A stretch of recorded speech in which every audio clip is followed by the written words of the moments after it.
Thanks for coming. My name is Natasha, and I'm here today with Katleen, Jovana, Julian, and Marko, our manager from our team.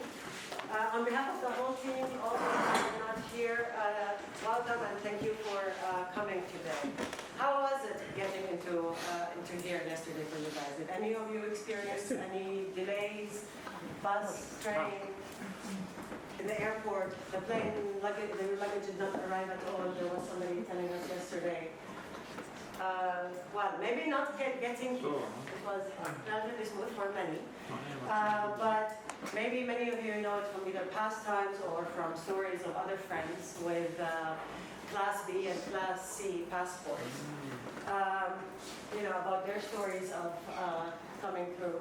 Man for everything. Next one. I'm packing to come here. I was texting fast with a friend who's in Mexico, who I owe her to touch base since many weeks. I never managed.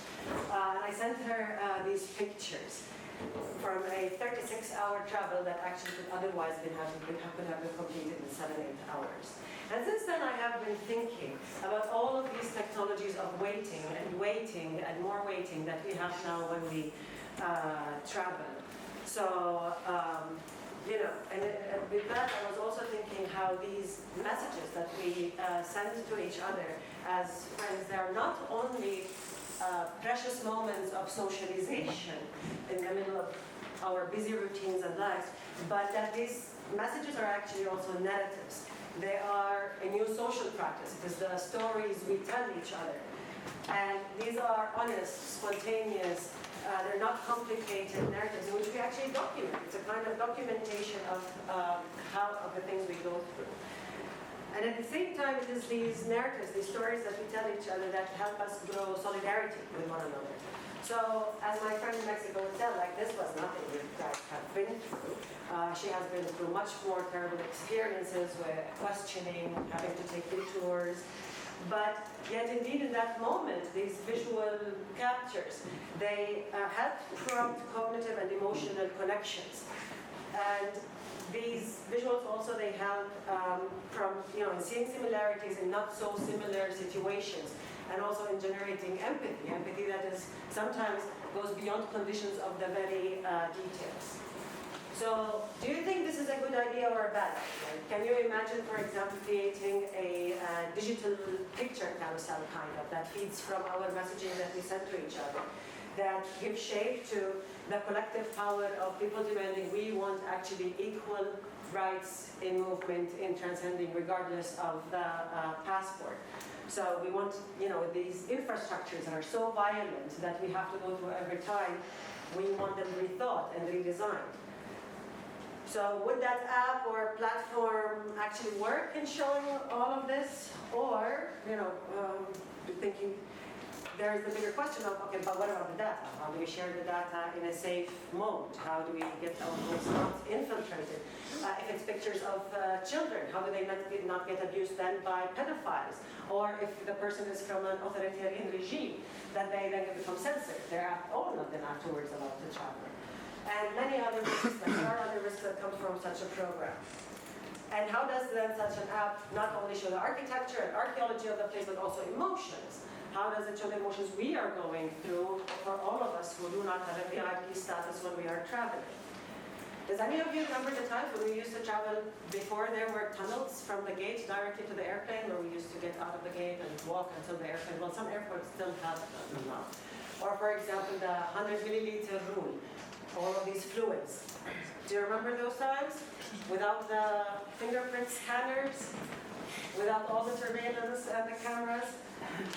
Has any of you ever been smuggled across the border? Has any of you ever been smuggled into an exclusive club? No. Okay.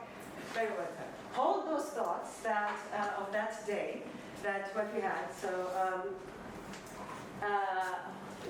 I'm going to jump it, since nobody has ever gone through such experiences. I'll jump the thought I have, because I think it's irrelevant in the 0.11.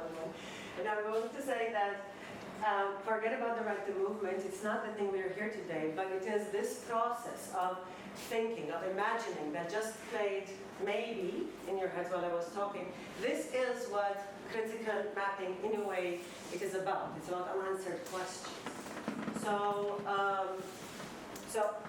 it is about the process before the product. The Zapatistas say, caminando preguntamos. So it's not about the big master plan. It is about taking one step at a time while doing the mapping, always rethinking, reflecting, and changing direction. And with that, it's about a whole bunch of care for ourselves and for the people we work with. It is about many, many who's. Whose data, who's doing the labor, whose interests, whose agenda, who's paying the price, who's getting vulnerable, and many, many other who's. And in this vineyard, there are Katleen and Lauren Klein. They have a nice book called Feminist Data. In it, they outline 6 principles in thinking and tackling with data. They say first, rethink binaries. Always when there is a binary, break it. Where is the paradigm beyond it? And so in the same line, it is embrace pluralism. There can be multiple interpretations of one same thing. There are no ultimate truths, even behind data. It's on examining power and inspiring to empowerment. So as Noam Chomsky was saying, it's not about talking truth to power, it's about talking to the powerless. Consider context. Legitimize embodiment and effect. So here, keyword objectivity is overrated. It's not, critical mapping is not about being objective. It's rather about all the subjectivities that we have. And it's definitely about making labor visible. Who did the labor in the process? Critical mapping is also, in a way, nuanced mapping. It's about tackling and encouraging imaginaries. It is less about the one methodology and the steps of the methodology and about subjectivities and reflexivity, the circumstances and what's happening. And it is about creative disruption for creating new value systems and new social contracts. So in a way, step by step, we think about how we can forge new world systems. We don't know how these look like, but we know we're not happy with the world system. The discussion this morning, the opening panel, we are not happy with the world system we have today, in which we are blocked and through which we are thinking about solutions. But how can we, step by step, try to create new social contracts and value systems to move to a new one that we don't know what's shaped. And one very important point, although it is the last on the list, it's not the least, it's visualizing heroes. It's not always about showing, it's also about showing where things are not capturable, where things are missing, and not particularly in a visual, not necessarily in a visual method. And critical mapping is not, yes, it is about the community, yes, it's about good, but it's not about always being participative. It also could be about done through closed collectives. So, to summarize, critical mapping is the difference between critical mapping and other kinds of normative mapping is that critical mapping is very frank about the political intention. There is no map without an intention, and so from the beginning we are questioning what is the intention behind this map. It is an action that is aimed at creating new perspectives, and it is an act of challenging as well as making grounds for negotiating better alternatives to the status quo and many others. But these 3 were among the top that got us as a team in this project together. So who are we? We are 15 people. Luckily we have all the Belgrade team and Berlin team with Nija, Julian, Jovana, Marko, here today, but sadly we don't have any of our colleagues from Barcelona, and we're missing Robin, who helped us architect our maps and our visual communication. Yeah, it's been quite a journey. We mostly met each other on Zoom because shortly after we started, COVID hit. But we had the pleasure of actually seeing each other and touching each other, the full team, for the first time in Barcelona 2 months ago. So we keep holding that memory in mind.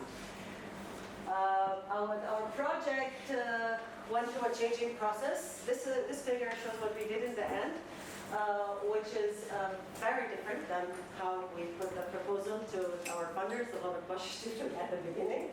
But this is how we spent almost 4 years. We wanted to investigate how critical mapping is used by activists that are working to reclaim the city from the kind of politicians that Alak calls managers of misery. So we wanted to do that while zooming on 3 cities, on Belgrade, on Berlin, and on Barcelona.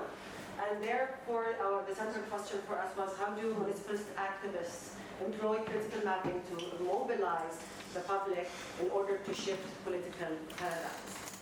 As a practice-oriented research project, we also wanted to create information and not just have it presented in boring formats, but actually in accessible formats to whether to activists, to everyday people working in different sectors, and academics as well, but they were not, although we were based, many of us are academics, it's based at the university, academics were not our main focus.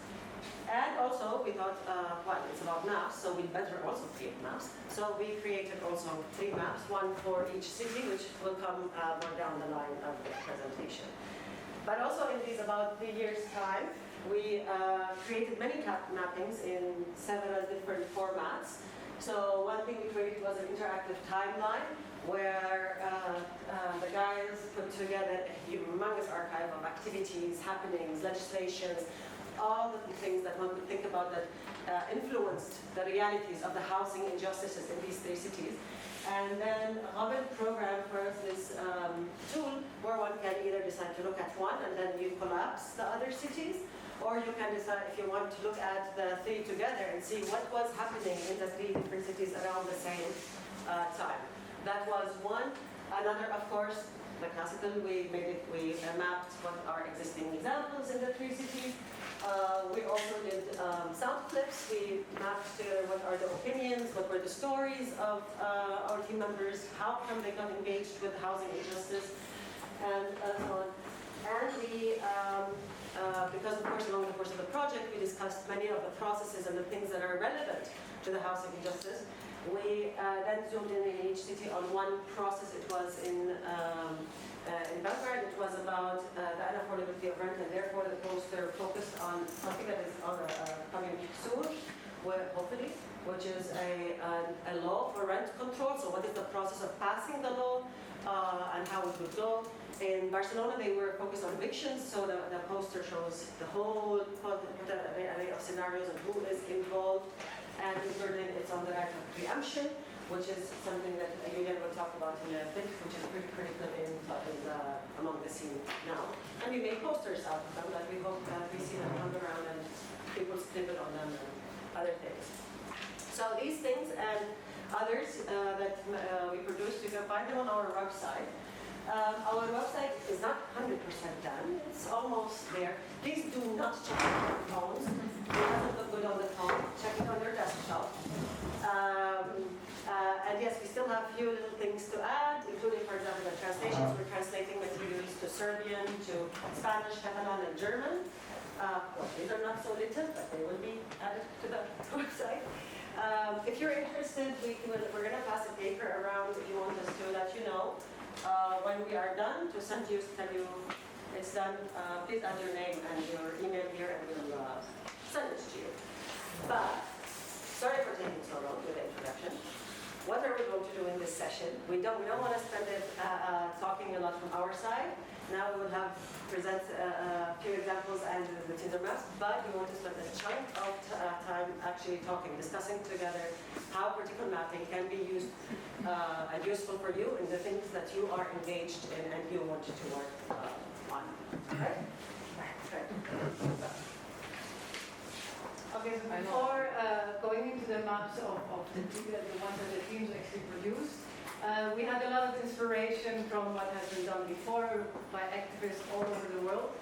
And to start thinking about them, we saw that there's many maps or with different purposes. And like there's some that only focus mainly on showing what the problem is, on visualizing that. But there are some that also go further and make things tangible or already propose alternatives to the current status quo.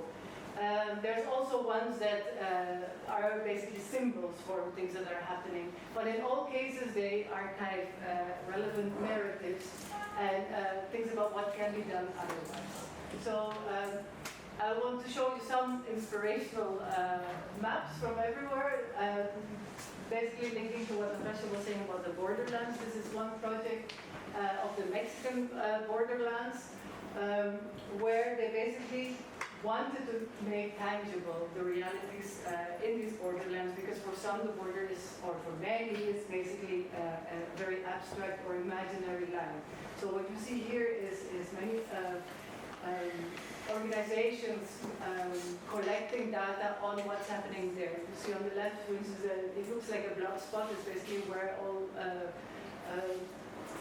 mortality has taken place. You see a recovery map of items that were collected in these lands, and you see on the right side also then the physical collection. So it's basically bringing to the light in a very powerful way the structures of power and policy which reproduce these death machines, as they say. Another, maybe some of you know, I don't know how well connected you are in the mapping world, but this is also a super nice example from Turkey. It's called Networks of Dispossession, and with dispossession they mean loss of natural resources, but also of urban spaces, of neighborhoods, of places. And they analyze basically the relations between urban development projects, so in cities, with the concentration of capital. So they, you see many times like actor network mappings from actors that go from companies or media companies to also very much persons, who is on the board of which company, and then you start seeing the linkages of how all the power structures work. Which is a very dangerous activity in Turkey. It has, well, as the ones like Yasser had death threats by doing this, but it also had a lot of impact on showing these and making visible how these connections work. Next one. This is a project of SLab, and the GIMA is basically visualizing, they did the documentation of all road signs and all like linguistic signs in LA. And basically started mapping. This is a 7-year process of mapping what kind of languages are used in the signs and in also the languages on the street, which makes like a very detailed and very more differentiated view than what you have like Chinatown is there and this is there. Next one, please. This one is from Pablo de Soto. It's called Cartography of a Techno-Political Assassination. It is basically a layered story or of a woman called Maria Franco, who is a Brazilian politician, feminist, and human rights activist, who was actually assassinated in the street. But she was twice assassinated, because afterwards there was a whole campaign through fake news and digital media, basically killing her again. And this is quite important that you see with the rise of the extreme right, that you see that this kind of events of actually the actual murder are used to propagate racial and ethnic violence and gender violence. Next one, please. This is a map of displacement, but not only displacement in neighborhoods in Berlin, but also shows where the resistance is. And at the same time, they're using different kinds of mapping, meaning there's a mural there with it's basically displacement of where people have been kicked out of their houses, which has been happening more and more. You see the Monopoly game there, which everybody knows very well, and is a visual link in the city, so very everybody knows this, and a strong statement building. Next one, please. This is very much related and also an inspiration for the map that was made for Barcelona. It started, the anti-eviction mapping project started in San Francisco Bay, when basically the second tech boom came and the city was changing super rapidly. So it describes itself as a data visualization and analysis and a storytelling, like a collective storytelling and documenting dispossession and resistance upon gentrifying landscapes. That's how they explain themselves. So it's many volunteers who have been collecting the stories of many people throughout cities. Now it's already also in New York and in different, in LA as well. And they have used this also, for instance, they have what do you call the top one, the evictors book, where they actually start naming who is evictors and by collecting people's stories and data. Next one, please. I just want to show you like a very different kind of critical mapping in the city. This is a very different kind. It's more of a physical and an interactive mapping in spaces themselves. It's an art collective of Mexico, where they basically use gaming as a strategy to, this was a fishing game. It had to do all to do with garbage. So the idea was that a number of people would start fishing, photographing what kind of garbage they collected, and instead of the garbage, they would put like a trackable orange ball in the river. So they could afterwards map where the balls all ended up, and they had like a digital recording of all this. Which basically all of these stories spark debate. So now we're going a bit more to the ones that are pushing for change or less for alternatives. This is one from our course. So this is a map here from Belgrade, where the plan is called. And it's basically locating where all the urban plans or the current urban planning processes are inside the city. It gives details on type, the adoption phase it is in, and the content, but also it shows like the ability where to influence this adoption process. Anything else to add for now? Next one, please. This is one where the municipality in Ho Chi Minh City wanted to kick out the informal street vendors from the sidewalks. So this was a process of convincing the municipality, which are usually more technical people, in a way they had the argument of saying all foreign tourists, they don't want street vendors. And then she made the narrative that actually, yes, they do, because this is, and then she made like a map through like a red thread through the city and made all these eye-level perspective pictures, which made it feel a lot more humanized than what normally like urban planners have with bird-eye perspective planning images. Next one, please. This one is very close to Natasha. Haüser is a small village next to Ramallah that will be swallowed by the city, and there is no master plan at the moment, or there was no master plan.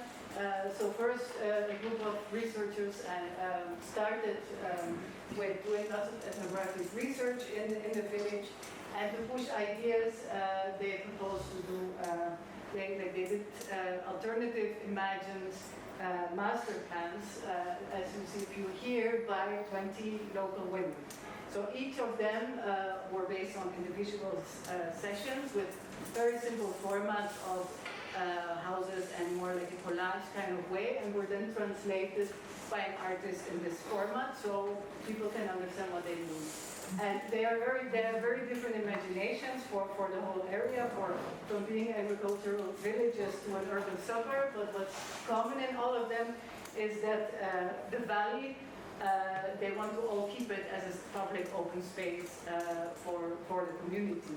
And this is also like space of commons is something that is now a very important topic for more and more activists in the city. Next one. Many probably heard of this one, which is the Haüser statistic in Berlin. So after 10 years of standing empty, this is the old building of the statistics office, so they do the archives, was going to be sold to one investor.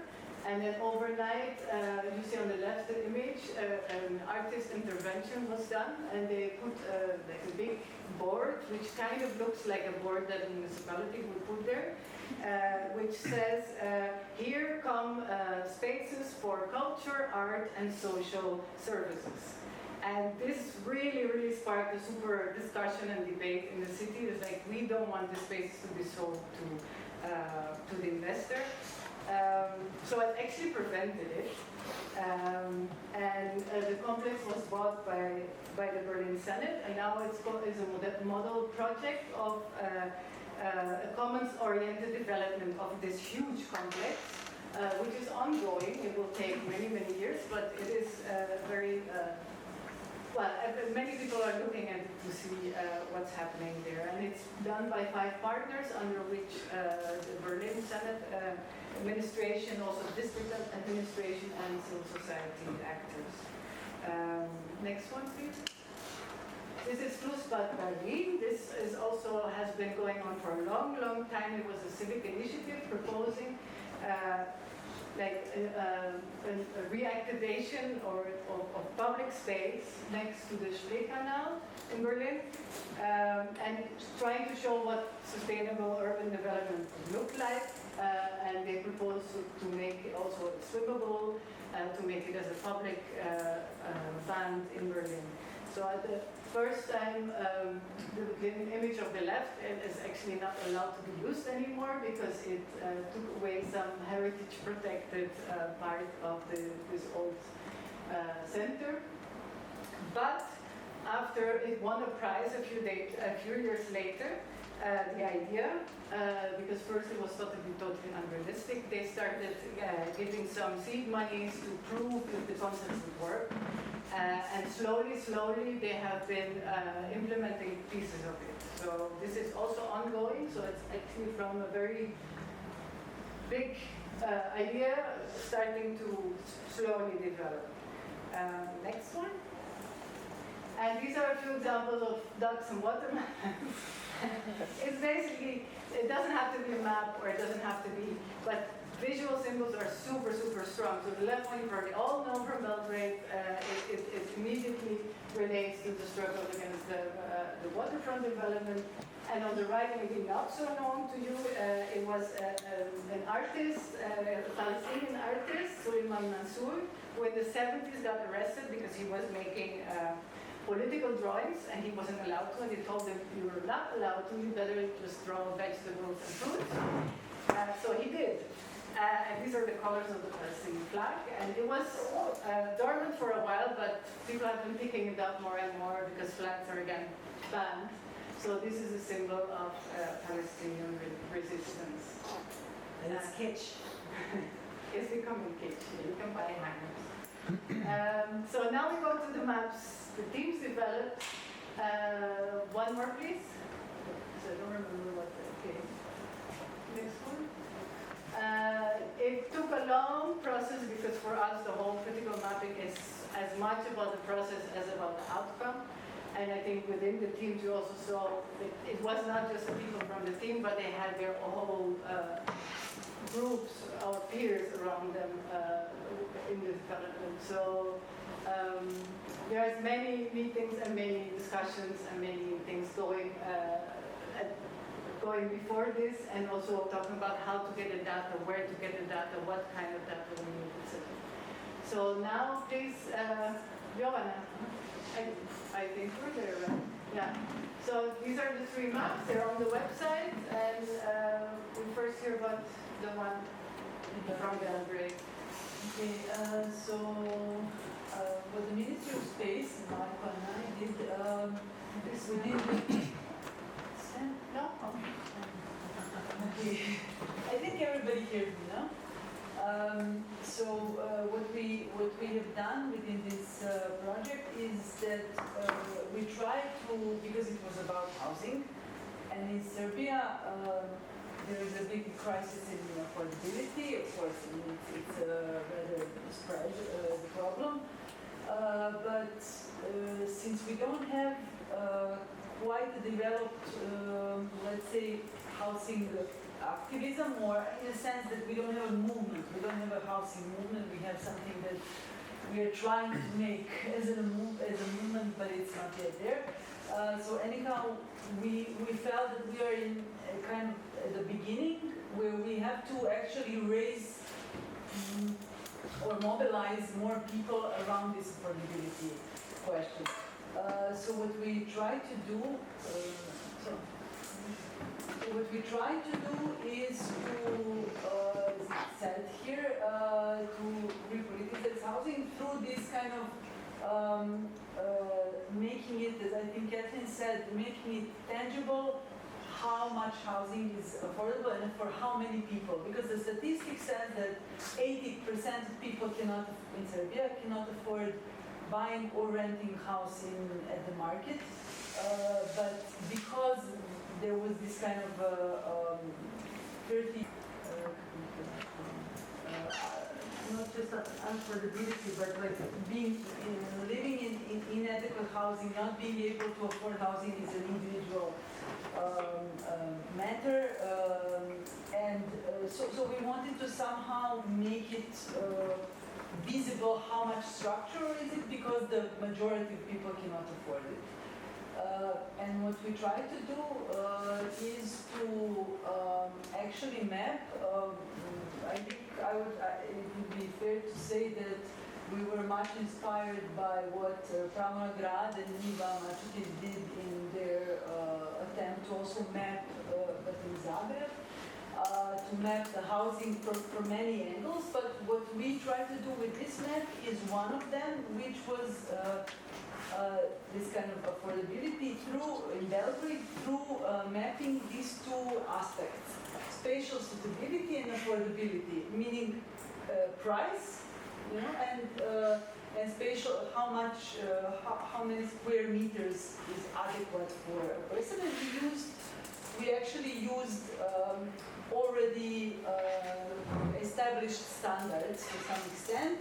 For the spatial suitability, we relied on the law, on housing law, and for the affordability, we used this threshold of 30% of the household income for either rent or credit. I'm going into these details because I think after this kind of introduction, maybe it would be more interesting to say technically how the whole process looked like. Maybe and what were the challenges, maybe it's also interesting to say. So what we got here is, what we try to do, I also forgot to say, what we try to do is to make some kind of, it's not a good game, but like to try to really make everyone, inspire everyone to go into this map, not only to explore their own personal situations, but really to try to explore, how much, depending on the income and on, for example, the size of the family, where and how many apartments you can really afford in Belgrade. So this was our motivation. Whether we have done it, I don't know, we'll see, but that was our attempt. And in that sense, we thought, okay, maybe we can try to make visible this kind of extent to which the housing is affordable. So on the one side, so these are the possibilities. You can either go to renting or to buying. And also, aside from your own parameters, meaning household size and income, you can also go to some very typical situations, such an elementary school teacher living alone, or you can see here, I don't have to read it, but so we wanted to also try to use that as some kind of like, visualization or of some kind of housing situations, and then we get you get always this double double screen. So you can see how many there are in the. Oh, sorry, I forgot to say we scraped data from one of the biggest real estate real estate agency in Serbia. So we scraped those data. I will tell you later why that's a problem. But anyhow, this on the left is how many there are, and then on the right is how many are affordable for a single person. And the content and the contrast is quite obvious. So we thought that there is some affective effect to this kind of contrast, to this kind of discrepancy between the left and the right. And now just two short points, or a few short points about the technical things. First of all, what Marko and I insisted in the first, initially, was that it would be better if each address or each ad would be represented by one spot, because then you could also see very clearly the territorial concentration of this kind of affordable or non-affordable or affordable apartments on the territory of the city. We thought it would be very much effective, but the data didn't have the house number. The data was scrapped. So this was a compromise, and of course, I mean, it still does show this to some extent, but I'm just saying, like, how, you know, I think these kind of compromises are important to share. And the second thing is, scraping the data takes time and takes knowledge, and this makes it hard to have it like updated in each moment. So we have to do it like every 3 months, every 6 months. Of course, situation doesn't change that rapidly, although it did change quite a bit in the last 6 months in Belgrade, but still it's something that causes quite a challenge for us to keep this map actual and current. Okay. I was thinking. Any immediate questions to Jovana? Maybe We can collect later also. Julian?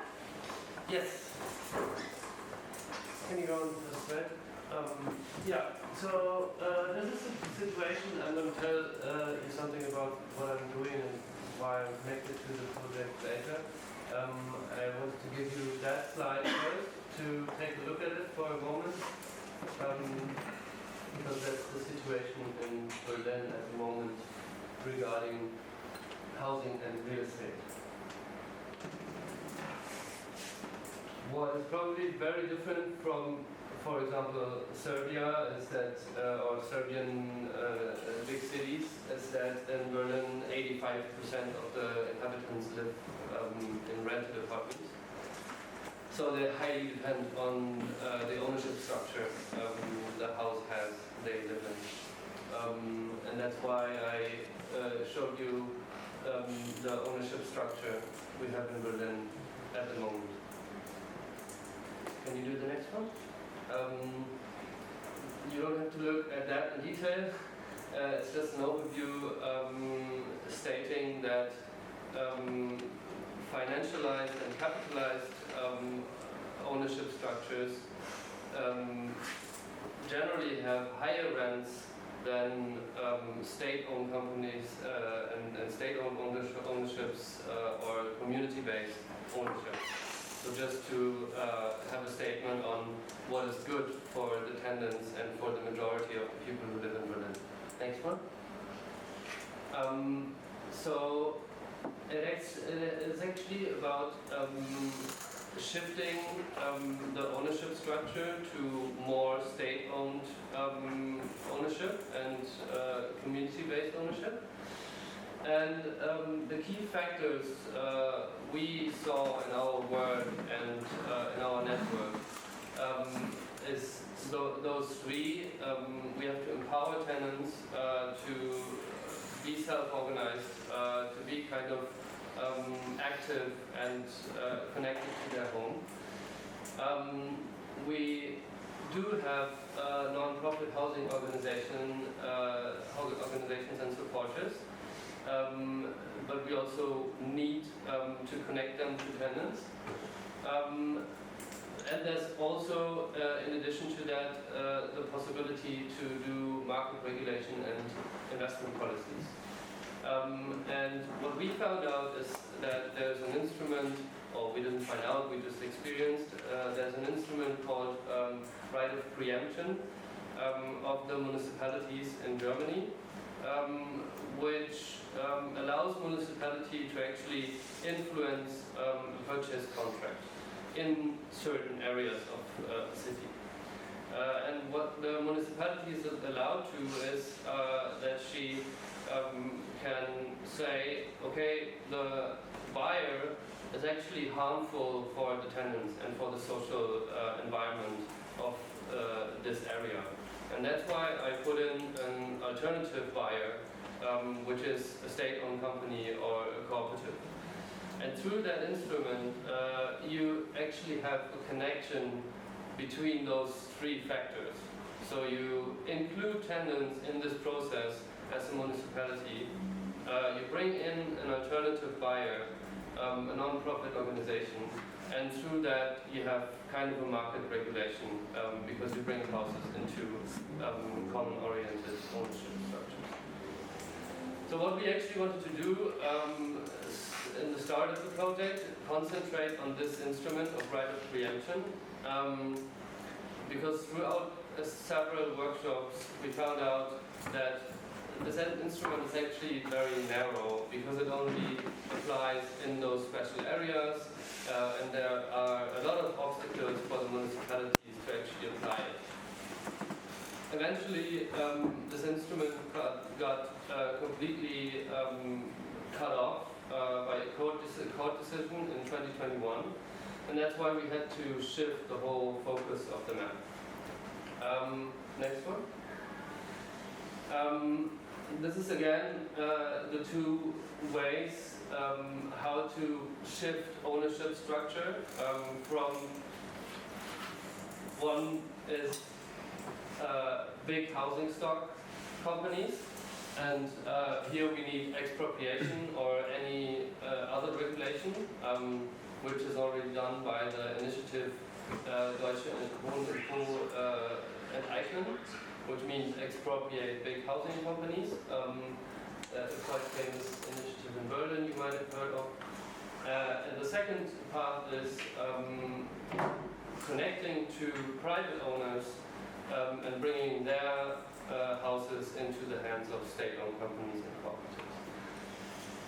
What I'm doing in Berlin is I'm running a cooperative that is actually mediating the lower part, so mediating the process between private owners, tenants, and social-oriented companies, which was actually possible throughout the right of preemption, but we're doing it now without the right of preemption and trying to do it in a more self-organized economic way. Next one. This is actually just summarizing the goal we want to achieve.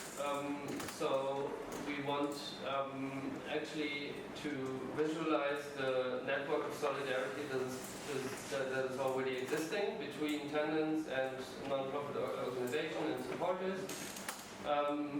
But the main problem in Berlin and in Germany in general is that the tenants don't have information to actually take action.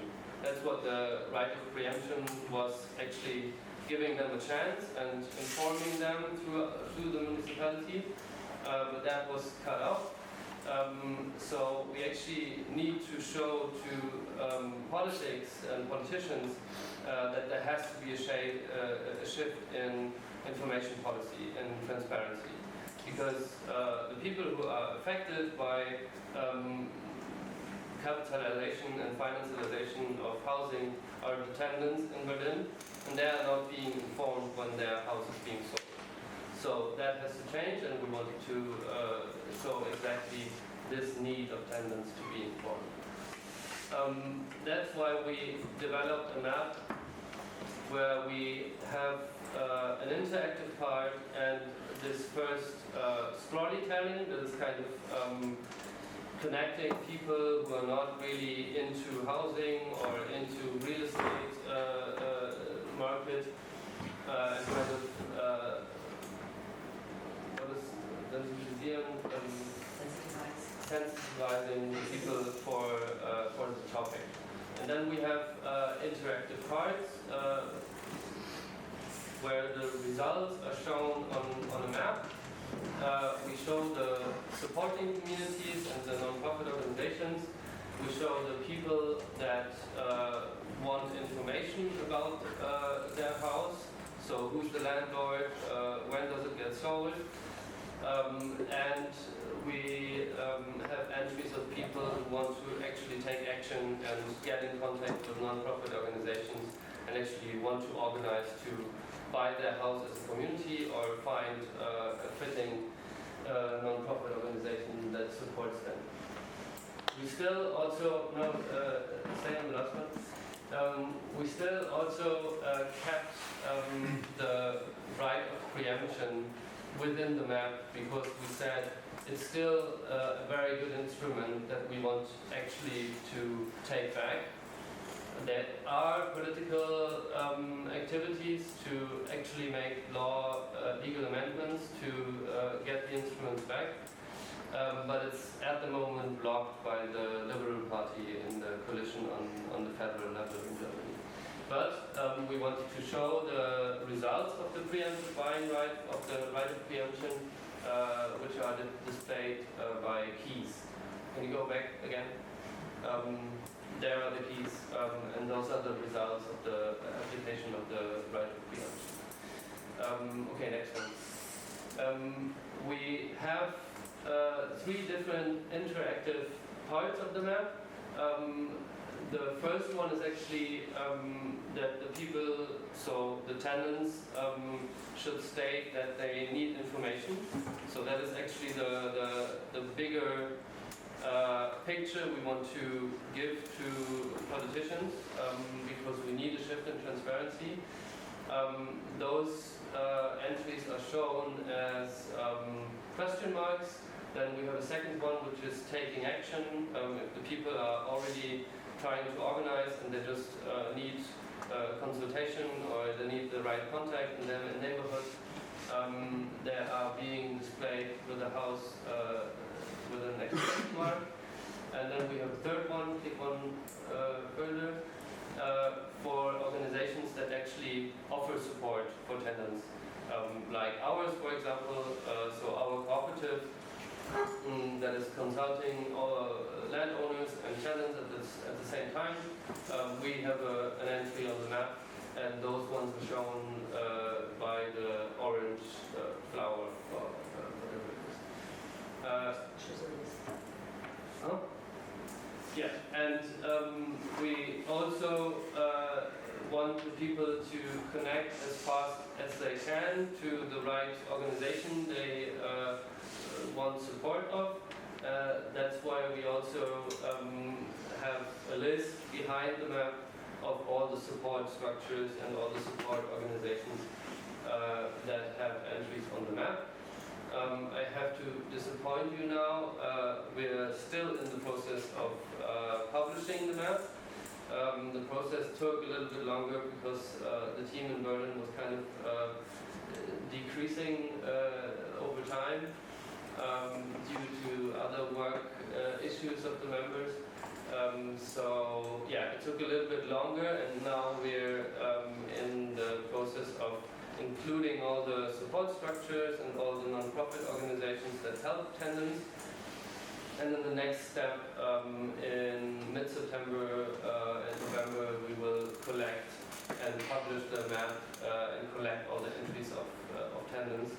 And we hope to have like a mass of entries of people who need information and want to take action to actually fulfill the goal of the project, which is mobilize people to take action and manage the shift from the ownership structure to make it more community-based.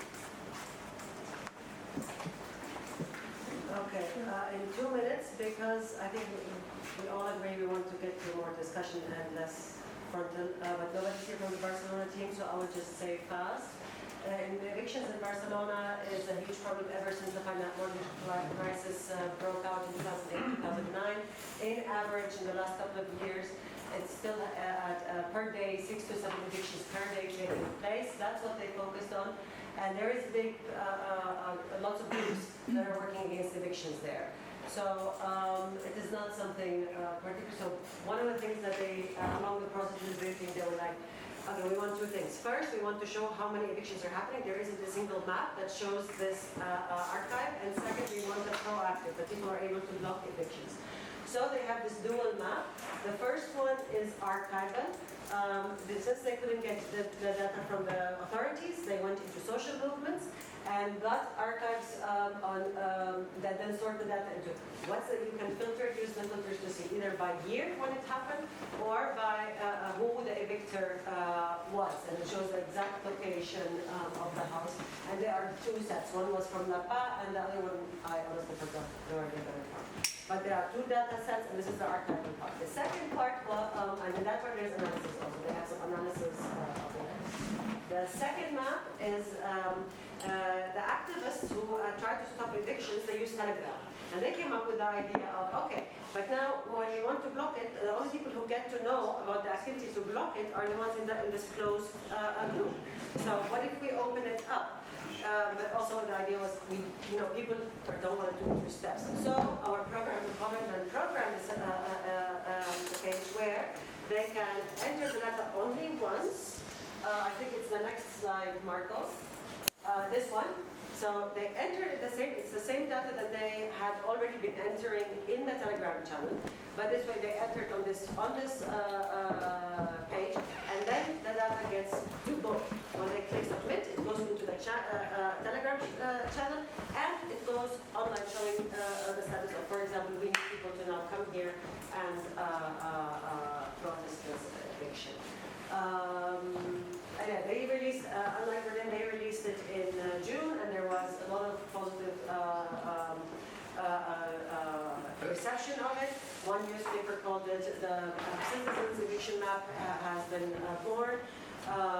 It was covered by about 7 national newspapers, Katleen, the national one, País, in the news. And of course, this was possible because the movement in Barcelona is strong for the housing movement. Because they are well mobilized, and they're able to actually use such things to push forward. So that is in a nutshell the Barcelona map. And now we ask you, what are your thoughts, burning or questions that you have before we move on? Okay, so with a lady.